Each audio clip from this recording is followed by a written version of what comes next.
আসসালামু আলাইকুম। চলে এলাম পুরনো রেসিপি নতুন করে নিয়ে। আমি আজকে রান্না করব টাঙ্গাইলের ঐতিহ্যবাহী সংসার পিঠা। প্রথমে আমি মাংসগুলোকে সিদ্ধ করে ছেঁচে নিয়েছি। তারপর একটা প্যানে তেল গরম করতে দিয়ে এতে পেঁয়াজ কুচি, কাঁচা মরিচ কুচি দিয়ে ভালো করে নেড়ে তার মধ্যে আদা রসুন বাটা দিয়ে কষিয়ে নেব। এরপর আমি ধনে গুঁড়া, হলুদের গুঁড়া, মরিচের গুঁড়া, জিরা গুঁড়া এবং গরম মশলা গুঁড়া দিয়ে দিলাম এবং লবণ দিয়েছি। গরম মশলার গুঁড়া এই জন্য দিলাম, এলাচ দারচিনি আস্ত দিলে কামড় লাগলে খুব খারাপ লাগে খেতে। এই জন্য আপনার ইচ্ছে করলে এলাচ দারচিনি আস্তটা দিতে পারেন, কিন্তু আমি গুঁড়াটা ব্যবহার করতে স্বাচ্ছন্দ্য বোধ করি।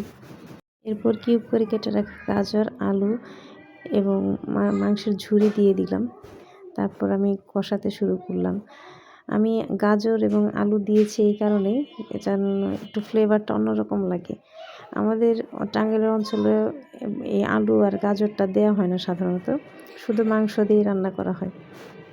আমি একটু ভিন্ন স্বাদের জন্য এরপর আমি গাজর এবং আলু কিউব করে কেটে ভালো করে কষিয়ে নিলাম কিছুক্ষণ। তারপর মাংসের ঝুড়িগুলো দিয়ে দিলাম।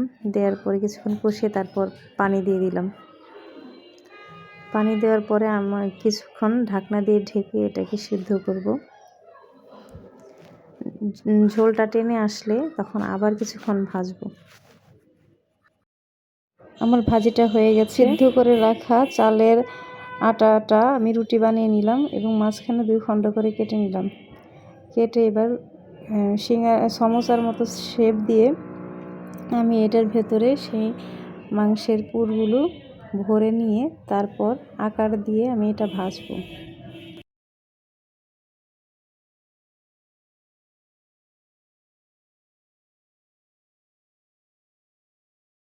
ডুবন্ত তেলে আমি এপিঠ ওপিঠ 2 পিঠই মচমচে করে ভাজবো।